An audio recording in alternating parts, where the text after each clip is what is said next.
pessoal, sou o vereador André Azeredo e essa é uma novidade nas nossas redes sociais. A partir de agora, uma vez por semana, nós teremos vários vídeos, várias participações em live, para que a gente possa debater vários temas importantes da nossa cidade, da nossa região, do nosso estado. E hoje eu escolhi um tema que é muito relevante, sempre presente na nossa sociedade, e que nós temos que trabalhar sempre para que as estatísticas, os índices sempre diminuam, que é a violência contra a mulher. Eu sempre busco me cercar de pessoas competentes, capacitadas para debater os temas e que a gente possa cada vez mais avançar com sugestões. E é por isso que eu agradeço muito a participação hoje da Ava Santiago e do Dr. Vitor Umbelino, que são pessoas que vivenciam essa problemática diariamente, que vão muito contribuir para que a gente possa buscar soluções contra essas violências em face da mulher. A Ava, não sei se vocês escutaram, esse gemidinho está muito bem acompanhada. Ela está acompanhada do pequeno Davi, de 6 meses, que já está participando da primeira live com a gente. Bem, pessoal, você que quer participar, você que quer enviar sugestões, perguntas, críticas, participe, faça seu comentário, para que a gente possa interagir em tempo real, ao vivo, apresentando as nossas opiniões e assim melhorar o debate, qualificar o debate. Nessa primeira live, como eu falei, cercado desses dois grandes profissionais, nós vamos falar sobre a violência contra a mulher. É um tema que eu tenho me dedicado muito.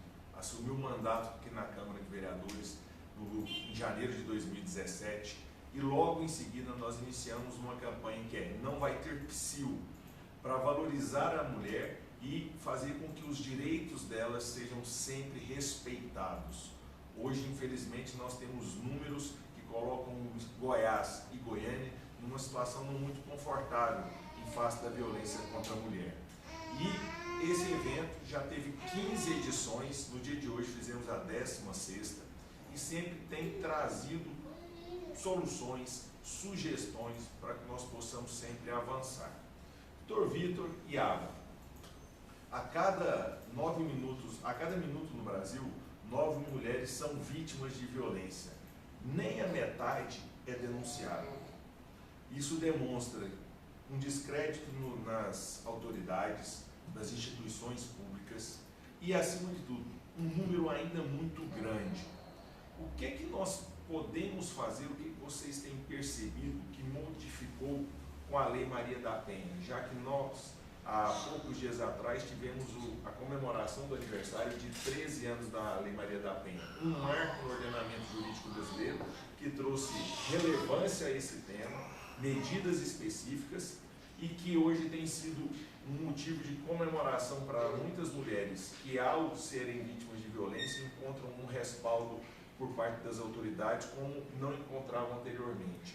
Esses avanços estão num patamar significativo ou nós temos muita caminhada do mundo? Em primeiro lugar, gostaria de agradecer a participação aqui na sua primeira live, na live de entrada aqui com os internautas. Obrigado por serem cobaias, tá? Obrigado mesmo.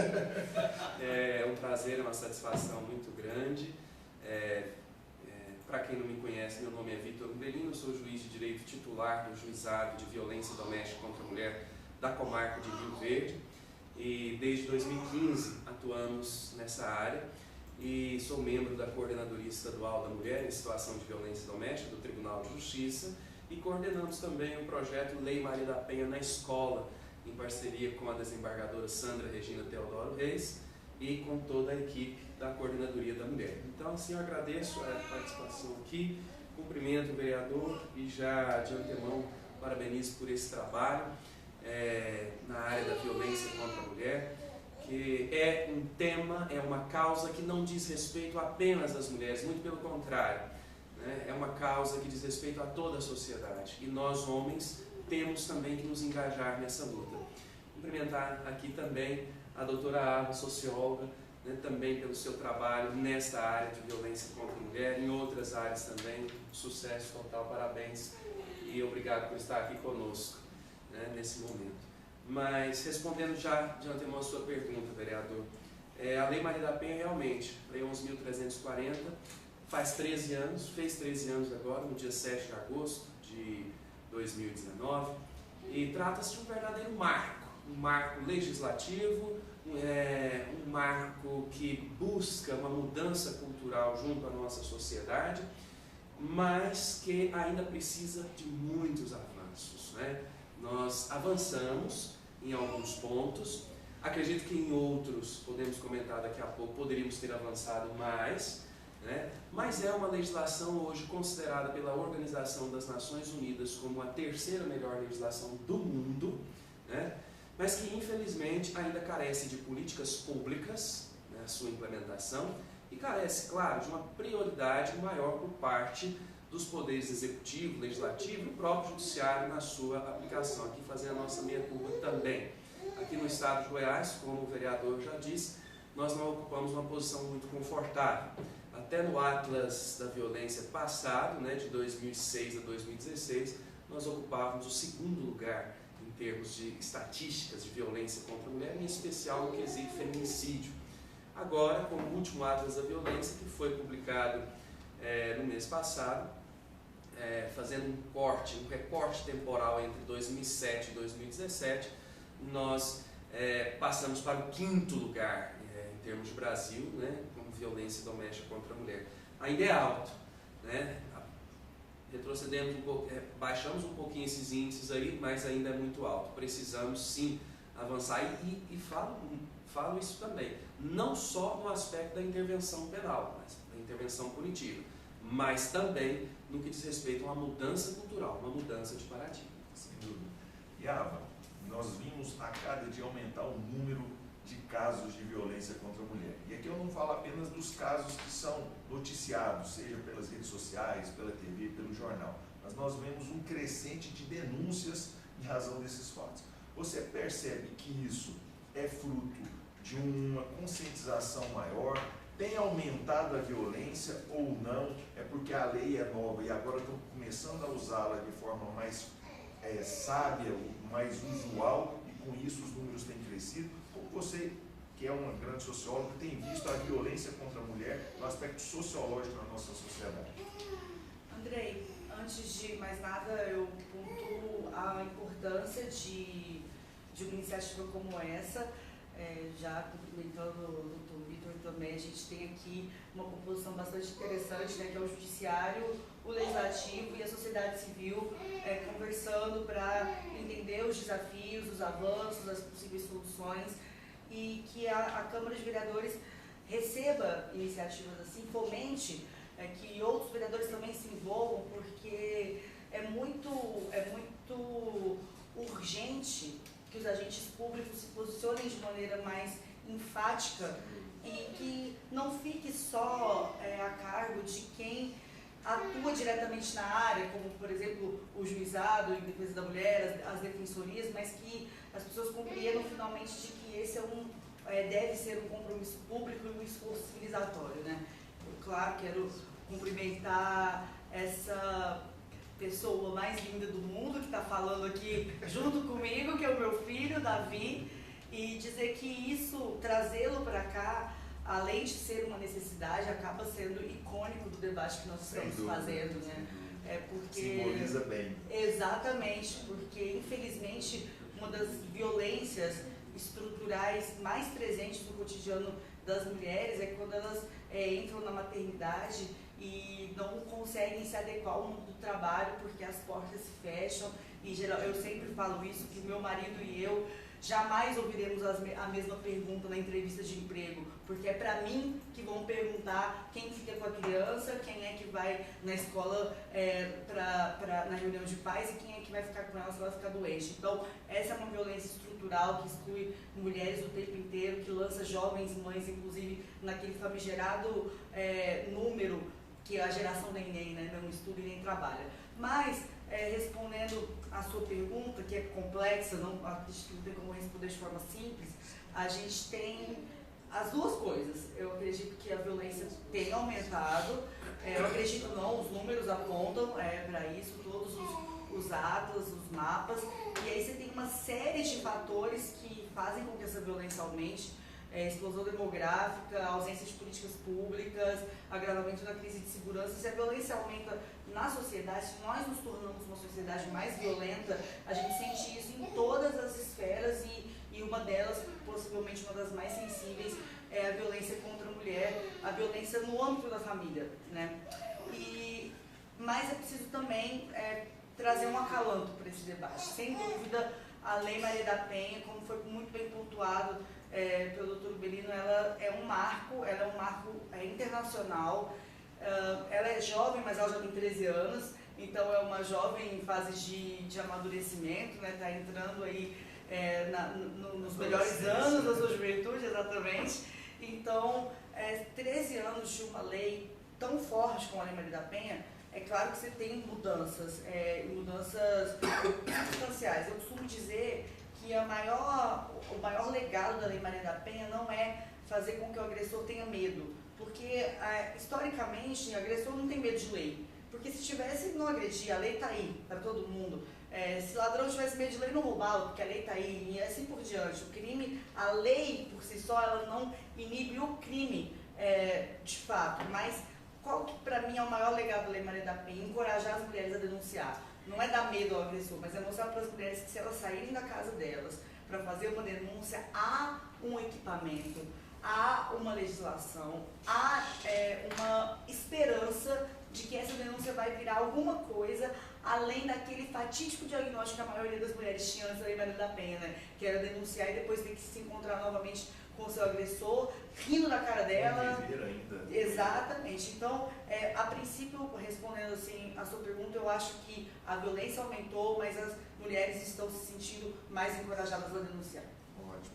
Doutor Vitor, existem realidades diferentes entre uma capital como Goiânia, pelo menos isso é o do senso comum, onde você tem um acesso maior a informações, você tem uma institucionalização de várias ações por parte dos poderes que resguardam mais a sociedade. E nem sempre isso acontece no interior. O senhor é um juiz há vários anos já tem tempo de magistratura, ou seja, já andou muito na estrada por Goiás e conhece várias realidades. Como o senhor vê a Lei Maria da Penha e os seus avanços, se assim podemos considerar, no cenário de Goiânia e o interior? Como tem sido essa relação, a aceitabilidade, o uso e o manejo dessa legislação por parte tanto dos operadores do direito, das instituições, bem como das mulheres, as vítimas? Eu costumo dizer, vereador, que a violência contra a mulher, principalmente mais especificamente a violência doméstica contra a mulher, é uma das mais democráticas que existem, né? Ela praticamente atinge todas as faixas etárias. Claro, nós temos aí uma faixa etária que vai aí aproximadamente dos 18 até os 58, 69 anos de idade da mulher, claro, onde tem a maior incidência dos casos de violência contra a mulher. Essa faixa representa mais de 60% hoje da população feminina que sofre esse tipo de violência. Mas ela acontece também em todas as faixas sociais, né? Das classes mais vulneráveis até as classes mais abastadas economicamente, e também em todas as localizações, seja aqui na capital, seja no interior. Nós temos índices ainda muito elevados se compararmos com outras regiões do mundo, né? E Rio Verde, que é a cidade onde eu venho, foi agraciada como a primeira cidade no interior do estado de Goiás. Veja, Rio Verde tem 220, vai para 230 mil habitantes. Uma grande cidade de Goiás. Uma grande cidade, e só em 2015 recebeu a primeira vara especializada no atendimento à mulher vítima de violência doméstica. Então, como demorou isso para chegar no interior? Mas Goiânia também, hoje, se nós formos comparar em termos populacionais, Goiânia deve ter o quê? Mais de 1,5 milhão de habitantes? 1.450.000. Pois é, nós temos apenas 4 juizados de violência doméstica contra a mulher aqui em Goiânia. É muito pouco. Em Brasília nós temos 17, 18. Né? Quase um juizado para 2 Rio Verde, para se comparar a população. Exato. E no interior também nós sofremos com isso, porque o ano passado, né, há cerca de um ano e pouco, é que foram criados juizados de violência contra a mulher em Anápolis, em Lusiânia, em Aparecida de Goiânia e mais uma comarca, não me vem agora a lembrança, mas ou seja, agora que nós temos uma prioridade realmente para esse assunto. Demorou muito, porque veja, nós já temos 13 anos de Lei Maria da Penha e a própria Lei 11.340 determina que esses juizados da mulher sejam criados. Ah, mas não pode julgar tudo lá na vara criminal? Não, não é assim que funciona, porque quando esses processos estão misturados lá junto com todas as demais ações que tramitam na vara criminal, eles não têm a devida prioridade, o juiz não dá conta, por exemplo, de sentenciá-lo a tempo, né? E aqui tempo é precioso e muito para nós, nesse caso. Claro, nós temos mais um avanço, que foi a questão das medidas protetivas de urgência. A Lei Maria da Penha traz essa novidade jurídica que realmente quase que foi uma revolução, nós podemos assim dizer. Mexeu com muitas estruturas do setor jurídico, tinha só aquela divisão criminal, civil, não. Hoje, com a medida protetiva de urgência, você abarca situações cíveis, criminais, de direito de família, direito possessório, etc., que estão todas vinculadas à questão da medida protetiva de urgência. E aqui na capital, nós temos serviços um pouco melhor aparelhados, vamos dizer assim, como monitoramento eletrônico, no caso dos agressores que estão incomodando aquela mulher, ou que está numa situação mais urgente mesmo. Nós temos também a Patrulha Maria da Penha e temos as diversas delegacias da mulher, que nos ajudam também nessa fiscalização e cumprimento das medidas protetivas de urgência. No interior, infelizmente, nós ainda padecemos com algumas dificuldades. Apesar de que Rio Verde tem esses projetos também, mas Rio Verde, como nós dissemos, já é uma cidade maior. Anápolis tem, Aparecida de Goiânia tem, mas outras cidades menores, infelizmente, não contam com todos esses serviços. E isso é fundamental até para uma maior elucidação, um maior clareamento de quais são os efeitos que a Lei Maria da Penha proporciona, quais situações que ela abarca. O senhor falou muito bem das questões dos alimentos provisórios, porque muita gente imagina que a Lei Maria da Penha é só no caso da violência física. Você tem que separar os corpos, proteger a mulher, mas vai muito além disso. Vai da guarda dos filhos, da proteção sim a essa mulher e as crianças, bem como as testemunhas que porventura fazem parte dessa situação como um todo, as questões previdenciárias, a servidora pública ela pode ser afastada do serviço, garantindo a sua remuneração, da iniciativa privada também ela pode ter licença remunerada durante todo esse período. Então são várias questões que quando as instituições públicas se fazem mais presentes e geram um aparato necessário, com certeza a sociedade se conscientiza mais e os avanços surtem uma maior magnitude. Sim. Volto a frisar que você é de fato uma socióloga e muito capacitada. E é sobre esse prisma que eu queria já compartilhar a primeira pergunta, que é da Ritinha Mota. Boa tarde. Obrigado por nos acompanhar e continue assim. Dê sua opinião, participe. Quem agride uma vez sempre vai agredir ou há chances de recuperação? E parabeniza a gente pelo trabalho. Obrigado, continue aí acompanhando todo o nosso desenrolar dessa live, bem como nossas outras ações. O pequeno Davi aqui sendo apresentado mundialmente para todos. Tá? Na rede mundial de computadores. Olha, Andrei, essa pergunta é muito interessante, porque eu, não só como socióloga, mas como cristã, eu não acredito que exista alguém que seja irrecuperável.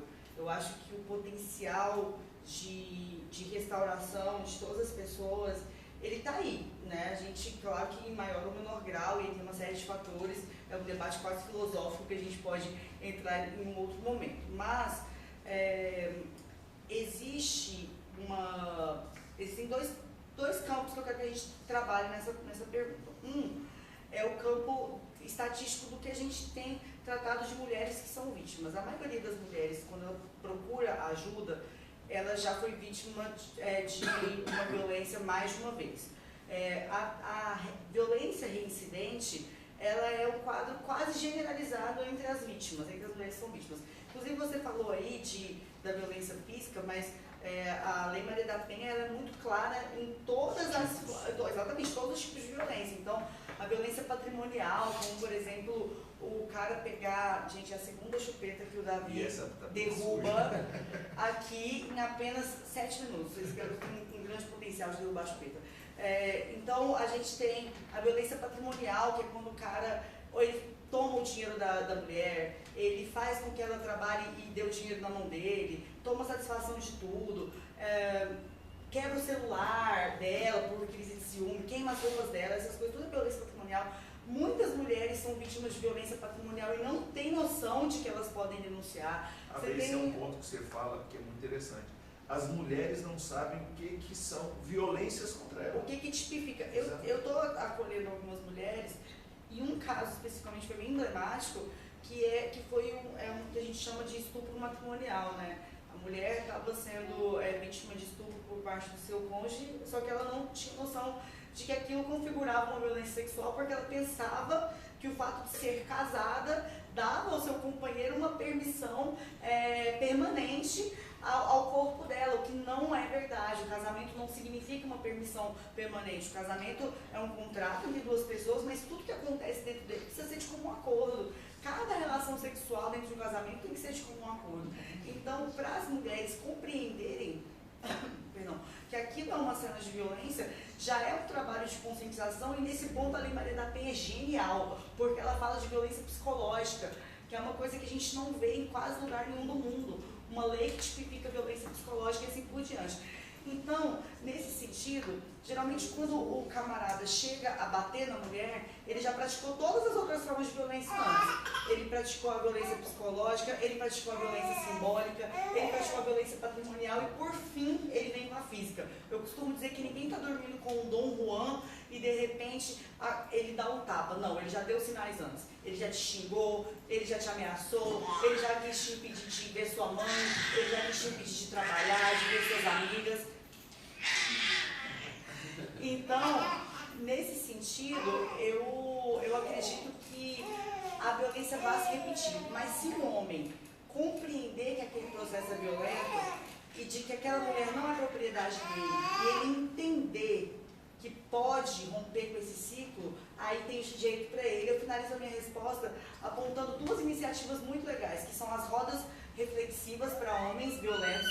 Tem vários juizados que fazem isso, a Defensoria Pública faz isso aqui em Goiânia. Conheço vários grupos e outros estados que acolhem esses homens e vão conversar com eles. Sabe por quê? Vocês que estão ouvindo a live estão me vendo aqui com o Davi no colo. Meu filho é um homem de 6 meses. O que acontece no percurso entre o Davi e um adolescente de 17 anos que bate na namorada? Porque vocês não se enganem, não tem como, o Benito bem colocou, é a violência infelizmente mais democrática que existe. Não tem idade, não tem região, não tem faixa etária, não tem religião, nada disso.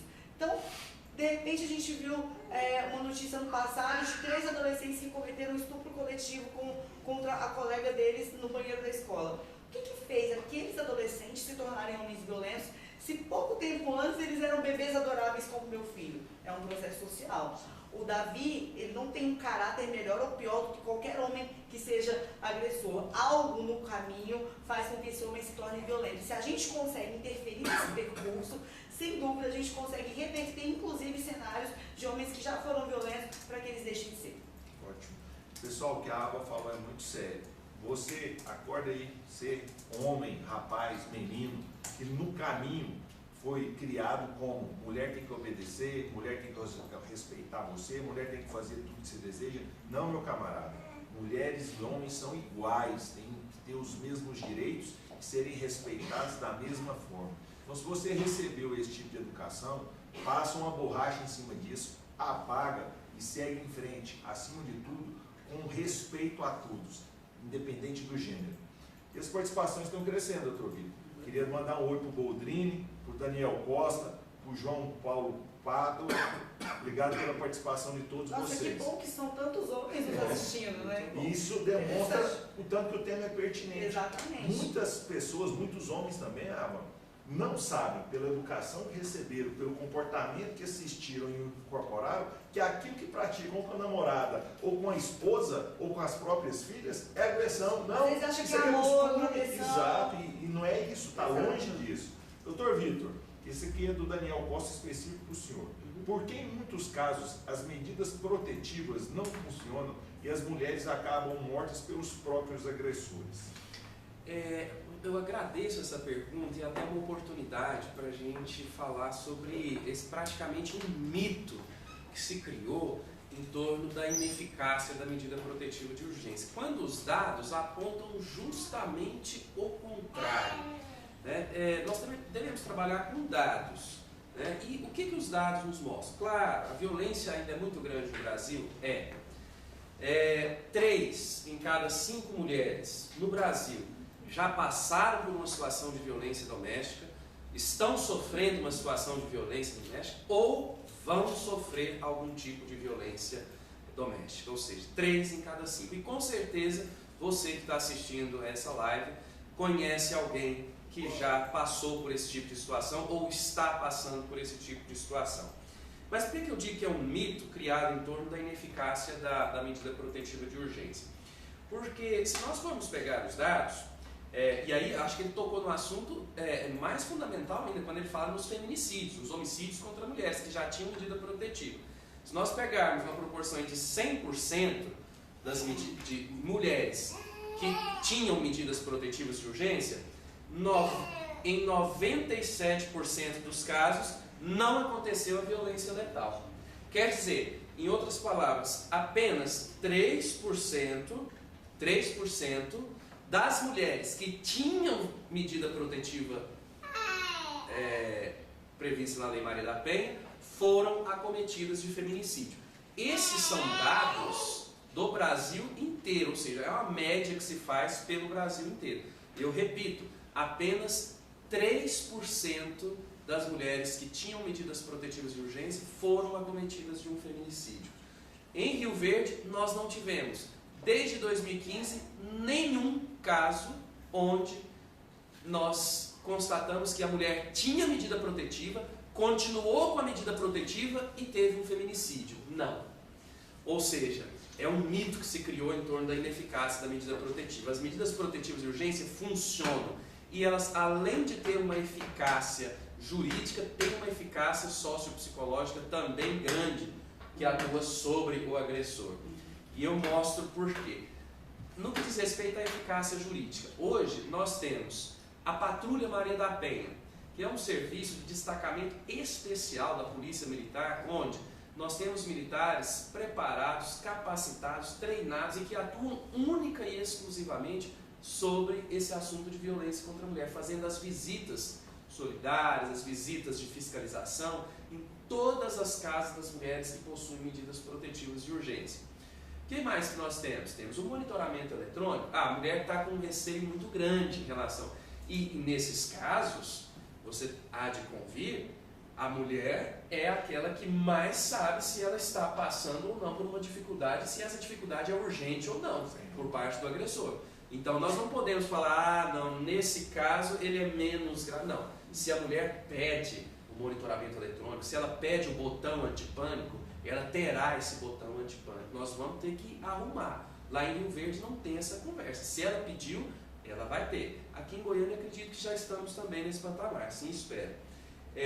Mas temos também as delegacias da mulher que hoje também nos ajudam muito nessa fiscalização. Então, ou seja, é um aparato judicial e extrajudicial que hoje existe para dar eficácia e proteção às medidas protetivas de urgência. Muita gente não sabe o que às vezes é a medida. O que são as medidas? São aquelas de natureza urgente, que não podem esperar. É o afastamento do agressor do lar, como o vereador disse, a fixação de alimentos provisórios para a mulher que às vezes não está no mercado de trabalho, é a suspensão de um porte de arma, de uma posse de arma, quando ela sabe que o agressor tem uma arma dentro de casa. Então, a proibição de manter contato, proibição de mandar uma mensagem via WhatsApp, Facebook, rede social. Quantas vezes que eu já decretei prisão por causa disso? Então, ou seja, por causa de uma mensagem, veja só, porque isso significa quebra de medida protetiva. E hoje a quebra de medida protetiva é tipificada como crime no artigo 24A da Lei Maria da Penha. Foi uma alteração legislativa que nós tivemos na Lei 11.340 para tipificar o crime de descumprimento da medida protetiva. Até porque é importante dizer que não é uma mensagem, é um baita gatilho, né? Se a mulher está sobreprotetiva e recebe uma mensagem do seu agressor, o pânico se instala imediatamente. Ele está tendo a coragem de descumprir uma decisão judicial, então ele pode vir aqui. Se ele pode mandar uma mensagem, o que impede ele de chegar até mim? Então, esse é o entendimento, geralmente, de uma vítima que está sob a medida e recebe uma mensagem, né? Hoje eu participei de um evento que vai muito no que você fala. Foi feito uma brincadeira, vamos dizer assim, com a plateia. E a palestrante perguntou, e afirmou primeiro que todo mundo que está aqui, todos que nos assistem, servem mesmo, tem um medo. Qualquer que seja ele, você, Dr. Vitor, tem um medo, você tem um medo, todos nós temos algum tipo de medo. Agora, imagina o seu medo. Imaginou? Agora pense, conviver com ele 24 horas por dia. Essa é a situação. Estou imaginando minha cama cheia de barata. Essa é a situação da mulher em situação de violência ou grave ameaça. Exatamente. Invulnerabilidade. Ela sabe e preocupa. Está na hora dele chegar porque o dia está acabando. Eu vou apanhar hoje, vai queimar um cigarro em mim, vai me bater hoje, o que ele vai fazer? Vai me estuprar hoje. Então, e essa ameaça, muito grave. Você vai viver. Então, eu vou te matar. Você acorda todos os dias sem saber se você vai viver. Agora, doutor Vitor, eu compreendo de fato, porque eu me sustento. Há uma mensagem é motivo para a prisão? Sim. Como bem colocou a Ava, é um gatilho de uma grande tortura psicológica que pode ser disparado por uma mera mensagem. Agora, o senhor falou numa questão que as medidas protetivas geram resultado. E aí eu vou pôr uma pimentinha aqui. Se ela de fato tem trazido esses resultados, por que se fez necessária a alteração na Lei Maria da Penha, ampliando as autoridades que podem, a partir de agora, estabelecer a medida protetiva? No caso, delegados e policiais. Foi uma falha do judiciário? O senhor não entende assim? É bom que isso aconteça ou não é bom? Qual é a interpretação que o senhor dá a esse novo dispositivo? Olha, tivemos essa alteração esse ano. Essa é a Lei 13.827. Ela simplesmente possibilitou que naqueles locais onde não há a presença do juiz de direito, onde não há uma comarca na divisão judiciária para o julgamento das medidas protetivas de urgência, ou mesmo naqueles locais onde não há sequer uma delegacia de polícia, o policial pode, inclusive até o policial militar, o policial civil, o policial militar, pode conceder, deferir as medidas protetivas de urgência em caráter emergencial, até que sejam encaminhadas ao juiz de direito mais próximo, respondente ali pelaquela circunscrição judiciária, para que possam ser devidamente homologadas. Houve uma certa reclamação, vamos dizer assim, por parte de órgãos do Poder Judiciário, justamente entendendo como uma invasão de competência, no caso dos juizados de violência doméstica contra a mulher. Ou seja, a partir do momento em que se defere uma providência jurisdicional que só poderia ser concedida pelo juiz de direito a outras autoridades que não são melhores nem piores, mas que cuidam de outras atribuições e que façam essas atribuições que seriam de um juiz de direito, é claro que juízes e associações com certeza vão se levantar. E se levantaram, foram ao Supremo Tribunal Federal e hoje nós estamos com uma ação direta de inconstitucionalidade por parte da Associação dos Magistrados do Brasil contra essa Lei 13.827 que criou o artigo, que estabeleceu o artigo 12C na Lei Maria da Penha. Agora, minha opinião... Isso eu não sabia dessa isso está em questionamento no Supremo Tribunal Federal. Meu posicionamento, nada contra, nada absolutamente contra. Acho que tudo que vem para somar e ajudar. Eu que já percorri muito o interior do estado de Goiás, já estive aí nas comarcas de Piranhas, de Mara Rosa, de Niquelândia, de Posse, comarcas relativamente distantes do estado. A gente sabe que em determinadas comarcas, às vezes é mais complicado determinado tipo de serviço e aparato do Poder Judiciário. Mas acredito que tudo que vem para somar a defesa e a luta nessa proteção, nessa tutela da mulher que está passando por esse tipo de situação, vem para somar. Então, acredito que isso não prejudica em nada a atuação de um juiz de direito, a atuação e a função jurisdicional. Até porque muitas vezes eu conheço a realidade ali de distritos judiciários próximos a Rio Verde, que é um policial militar só, fazendo todo o serviço, né, preventivo, repressivo, e que muitas vezes é uma referência na sua comunidade, e a mulher, quem que ela vai procurar imediatamente? É essa policial, é esse policial que faz esse serviço ali rotineiramente. Pessoal, as participações continuam. Saudar a Ana Elisa Boldrini, obrigado pela participação, e ela pergunta diretamente a você. Ava, sou sua fã, te acompanho sempre na rádio, gostaria de saber sua opinião. Sabemos que você que está tão ligado à cultura participa de várias iniciativas. O que você acha das músicas que objetificam as mulheres? Parênteses. Isso independe do gênero musical, prejudicando a imagem da mulher brasileira e fomenta ainda mais a violência. Ana, obrigada por acreditar no nosso trabalho, isso é fundamental. Quando a gente é mulher e pautando questões que são do interesse das mulheres, a gente muitas vezes lida com muitas palavras de desestímulo, e é sempre revigorante encontrar mulheres no nosso caminho que acreditam no que a gente está fazendo.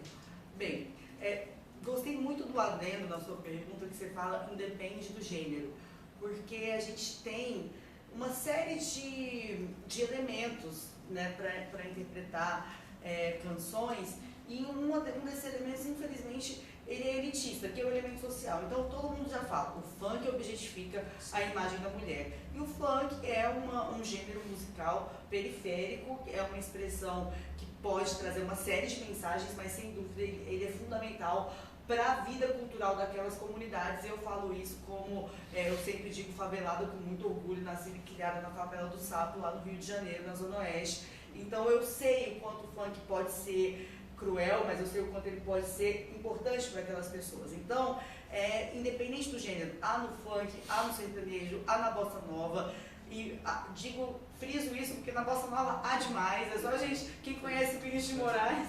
Com isso que a gente foi verificando isso, e tem realmente na bossa nova também. Demais, olha, o Vinícius de Moraes ele sempre fala, né, uma das suas frases mais clássicas, né, as feias que me perdoem, mas beleza é fundamental com coisa que era lindo, né?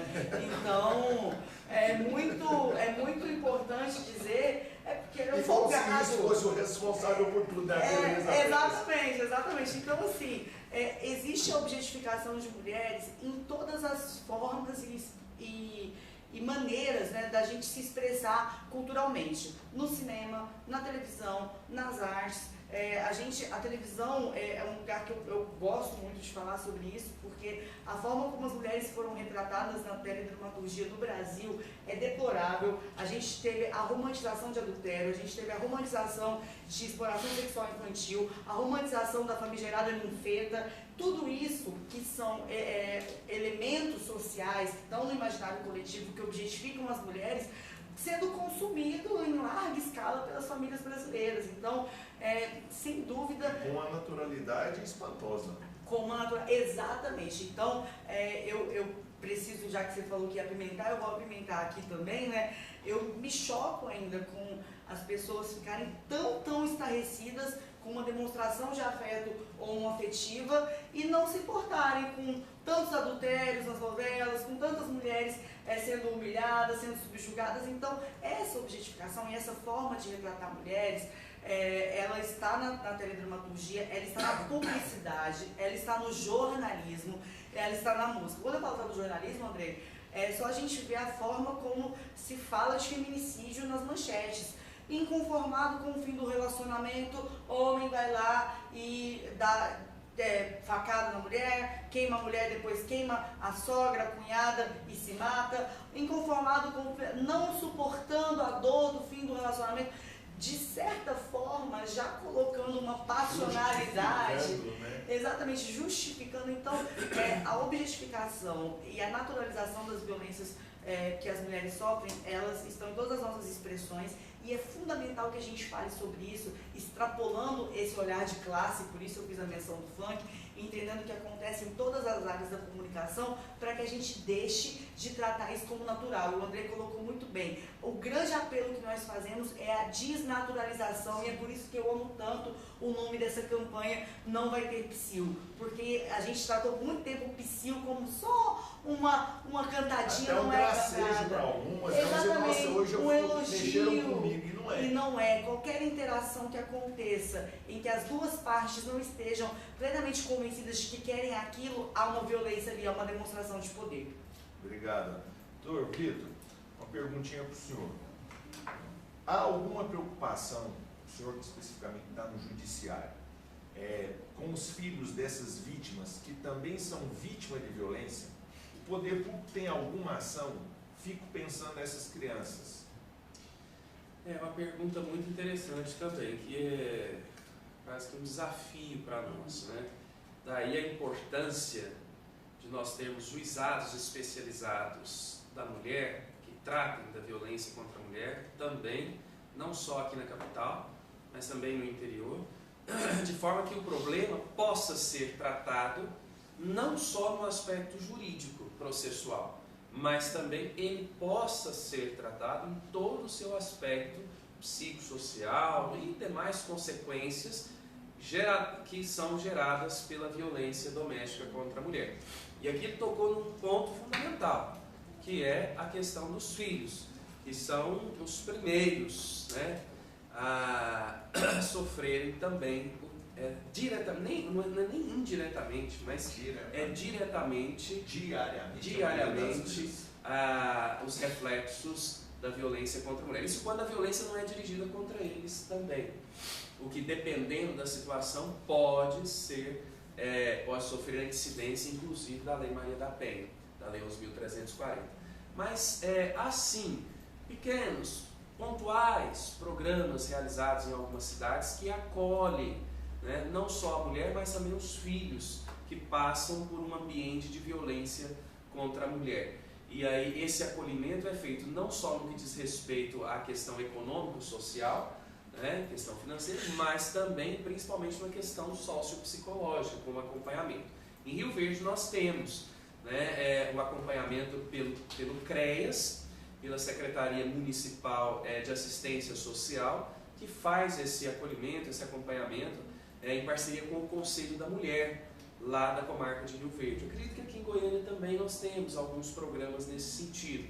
Porém, é muito pouco se nós imaginarmos que isso não faz parte de uma política pública centralizada, articulada entre Estado e municípios para a efetivação desses trabalhos. Enquanto isso, doutora Ava sabe muito bem, não for prioridade nas nossas políticas públicas, governamentais, nós teremos programas pontuais, programas isolados, desarticulados, que atendem um ou outro caso, mas a própria mulher se sente incapaz, se sente, não vou procurar porque tenho que pedir favor para um, pedir favor para outro, quando isso não é um favor, isso não é uma dádiva do Estado, isso é uma obrigação. Os países desenvolvidos, todos têm programas nesse tipo de área de acontecimento, né? E nós almejamos ser um país desenvolvido, né? Um país que realmente diminua os índices de violência contra a mulher. Então, ou seja, são programas básicos que fazem parte de políticas públicas que devem ser, repito mais uma vez, priorizadas pelos nossos governantes. Só uma informação, essa pergunta ela é muito pertinente. Eu costumo dizer, e tem gente que até acha que é um exagero, desconhecimento dos números, que a violência contra a mulher, a questão de gênero, o machismo, ele está no cerne da nossa crise de segurança pública, porque 82% dos adolescentes em cumprimento de medida socioeducativa, eles passaram por duas situações, ou abandono paterno ou viram a mãe apanhar. Isso dos dados aqui de Goiás. Para quem está acompanhando a live, eu fui por 2 anos e meio presidenta do Conselho Estadual de Juventude, fui técnica de política pública de juventude aqui no estado de Goiás, então eu tive a oportunidade de estar na maioria das unidades de socioeducativo do nosso estado. E esse é um retrato do socioeducativo do Brasil. Aqueles adolescentes que cometeram infração, estão com incumprimento de medida, eles ou não conhecem o pai, ou viram o pai agredir a mãe. Então, se a gente coloca o debate de gênero no centro das nossas prioridades, a gente tem um impacto global, inclusive na segurança pública, porque você vai tirar muito adolescente da cena da violência e da cena do crime. Pessoal, nós estamos chegando ao fim dessa live. Eu fiz um compromisso com o Dr. Vitor, que eu tinha que liberar, que ele tem um compromisso agora às 15h30. Então, primeiro, é muito gratificante a gente poder fazer algo de fato por Goiânia, pelas mulheres de Goiânia. E eu agradeço de forma muito especial o Dr. Vitor e a Ava por uma questão que é fruto de debates como esse. É um projeto que nós elaboramos em parceria com o Dr. Vitor, com a desembargadora Sandra Teodoro, fruto de outras rodadas de discussão do Não Vai Ter Psil, que a Ava já participou várias vezes, e apresentamos um projeto que estabelece políticas públicas para o enfrentamento à violência contra a mulher na cidade de Goiânia. Tivemos a satisfação de ter sido aprovado já nas 2 votações aqui na Câmara Municipal. Está no momento da sanção para o prefeito Ives. O prazo de sanção termina essa semana. Acreditamos que até na sexta-feira ele sancionará. E aí sim, doutor Vitor, nós teremos um diploma legal no município de Goiânia, direcionando todas as secretarias de órgãos municipais a efetivamente ter um trabalho direcionado, qualificado, verticalizado, na proteção, na defesa e no combate à violência contra a mulher. Tudo isso para que nós tenhamos mais qualidade de vida aqui na nossa capital. Pessoal, nós vamos ter outras lives. Esse tema aqui é muito longo e importante que a gente debata sempre. Teremos novas oportunidades. Quero agradecer a todos que participaram e vou passar a palavra para os nossos 2 convidados cobaias, já que essa é a primeira live que fizemos. Agradecer de forma muito especial ao Davi, que com 6 meses foi apresentado mundialmente pela Ava para toda a população. Obrigado, Ava, pela participação, pela sua disponibilidade, por poder contribuir e debater um tema tão importante em várias outras causas, mas em especial na valorização da mulher. Olha, Andrei, eu te agradeço muito pelo convite. E agradeço a sua equipe, que foi muito amorosa com meu filho, inclusive ele está dormindo ali, super aconchegado, e eu deixo um apelo para as pessoas que empregam mulheres, que convivem com mães, ajudem as mães a ocuparem os espaços, porque muitas mães ficam reclusas ao espaço doméstico porque tem medo do que vai acontecer com as suas crias se elas forem para a rua. Que esse exemplo se replique, que nós, mães e nossas crias, sejamos acolhidas por onde quer que a gente vá. E finalizo dizendo que se todas as mulheres tiverem compromisso da gente dizer uma para a outra que nós estamos juntas, nós estamos do lado uma da outra, sem dúvida isso cria uma onda de segurança, que se uma mulher estiver sendo vítima de violência, ela vai olhar e pensar, não estou sozinha, eu posso procurar ajuda. E aí você vai procurar o Dr. Vitor, você vai procurar o gabinete do Andrei, você vai me procurar na rede social, você vai procurar ajuda e você vai encontrar, porque você não está sozinha. E não está mesmo. Tenho certeza que existe todo um aparato hoje, uma corrente de pessoas e instituições que estão junto com vocês nessa situação de dor, para que você possa encorajadamente fazer a denúncia, cessar essa situação e poder reerguer toda a sua vida e de sua família com a dignidade, com o carinho que você merece. Doutor Vitor. Olha, eu gostaria de agradecer, antes de mais nada, a participação aqui na sua live, a primeira, inaugurando aqui uma série de lives que serão realizadas aqui. Acredito que esse tema vai voltar em outras lives, com certeza, porque é um tema que hoje mexe não só com as mulheres, mas também com os homens, ou seja, com toda a sociedade civil organizada. Agradecer, como a doutora Ava falou, a sua equipe maravilhosa, que sempre com um carinho muito grande para conosco, e é sempre um prazer, uma grande satisfação estar aqui. Deixar um recadinho final, dizer que a intervenção penal ela é importante. Nós temos uma das 3 legislações mais consagradas no mundo, já pela Organização das Nações Unidas, que é a nossa Lei Maria da Penha. Então, se nós temos uma legislação dessa magnitude, nós temos uma responsabilidade maior.